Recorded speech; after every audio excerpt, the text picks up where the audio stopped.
Hi, my name is Monica Maralit, and I'm with PSG Global Solutions. I'm the Chief Operating Officer for PSG Global Solutions. I'm also the President of Find Human Resources, and we do basically recruiting. So all we do is recruiting all day, every day, and all types of recruiting for mostly the U.S., but we also have a local sister company, Find HR, that's the one, and so we have about 2,500 employees here in the Philippines. We also have employees in the US, probably about 150. And we just opened up our India Center in Pune, and we've just started that a couple of months ago. So we're very, very excited about the future of recruiting.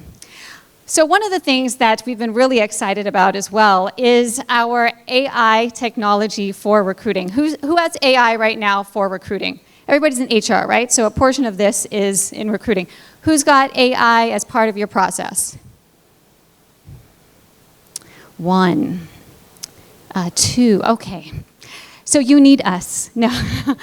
So that was actually something that I was a little bit surprised about, that we don't have a lot of AI directed towards HR and recruiting. And it's been actually really exciting to be at the forefront of this because it's gotten me to think a lot about how do we make the lives of our employees better by utilizing AI and utilizing technology. Because part of well-being and part of wellness is making sure that the employees are not burdened by tasks that may be not adding value to either your customer, your clients, or to themselves.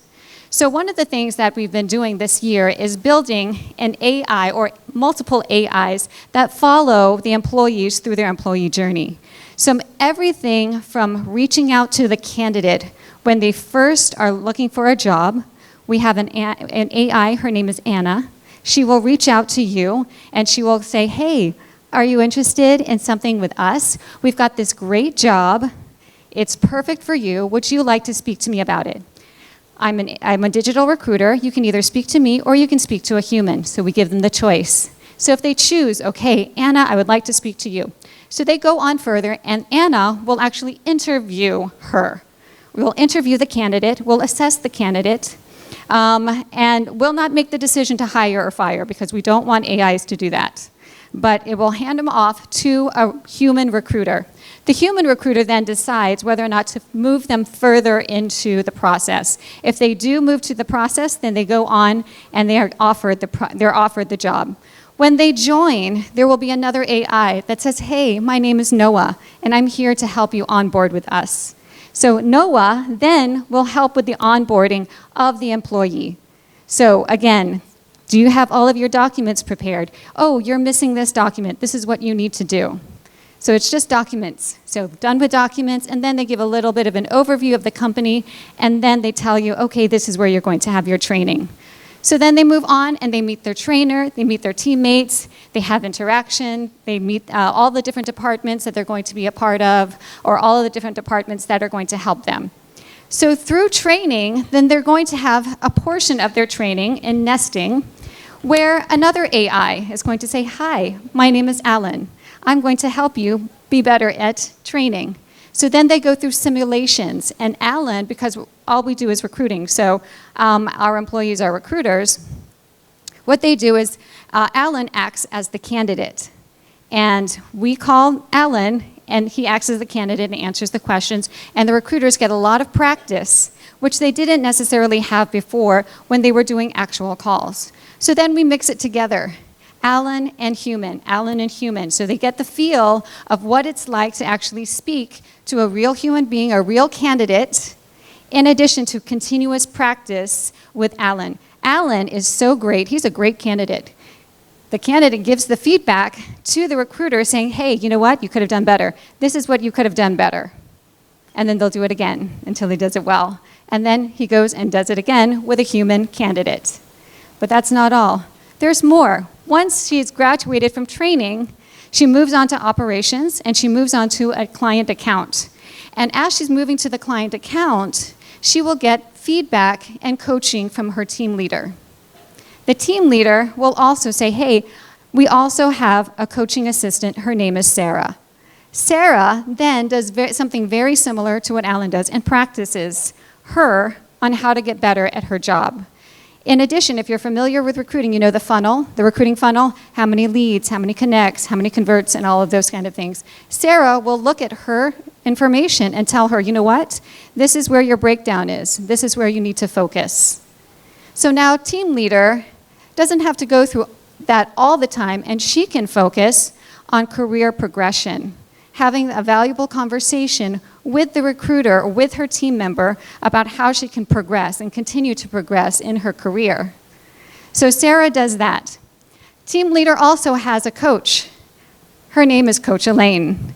And Elaine helps the coach also be better by listening in on the coaching sessions that she has with the team member.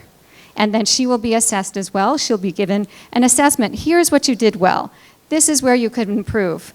This is how you can further the conversation and develop a deeper relationship with your team member. So both team leader and employee get coaching. As she moves on, she continues to move on in her career, she'll get another training to include in her, portfolio. She starts to upskill. She starts to have a little bit more conversations directly with the client, and now she has Coach Micah. Coach Micah is the one who's going to help her master a lot of these different skills in order to be a better recruiter and become a better partner for our client. So that's how it progresses. But does it stop there? We've not stopped at Micah. We'll still continue because we have Eris, Coach Eris. So now employee has been with us a really long time and would like to move on. That's okay. People move on. And we have Eris, which is going to help with the offboarding and the exit. So again, helping the employee offboard, get all the documents ready, make sure that she has everything that he needs, ask questions. What do you need? Do you need a COE? Do you need this? Do you need that? Do you need us to send something over to your new employer? And then we'll do a first level exit interview. That exit interview then goes to somebody from HR so they can have that second level, deeper conversation with that employee. That feedback comes back to us so that we can improve the employee experience. So that's how we use AI in our company, specifically for the HR functions and all of the employee functions. And we call all of that our Aura Suite. So I hope that gives you a little bit of an overview of what we're doing at PSG. We're very, very excited about it. But one of the things that we have, if you guys would like to experience Anna, you can go out to our booth and you can see what it's like to experience Anna. And hopefully it'll be working. If it's not at this particular time, we can definitely arrange something for a demo, and Anna can call you and interview you as well. Any questions? Anybody have any questions? You guys are just so wowed by this all. No. Well, what I wanted to make a point of was that we utilize technology and we utilize AI not to take over the things that we are supposed to be doing for our employees, or not supposed to take over the interactions that we're supposed to have, but it's to supplement the things that we are supposed to do. And it allows us to be able to have a deeper conversation, have a more meaningful conversation, and have a lot more time with the individuals so that we can develop those relationships. And I think that's what AI is supposed to do, and that's what technology should be doing. It's not necessarily to take over a lot of things. There are some things that it will take over. We all have to kind of admit that. Automation has some space or place for it to take over some of these jobs and some things that can be kind of repetitive. But that allows us to be able to spend the time to upskill, to upgrade, and to be able to uplift our skills so that we're not just seen as robotic and just doing menial tasks, but we're actually adding value and creating value for our clients. All right? Good.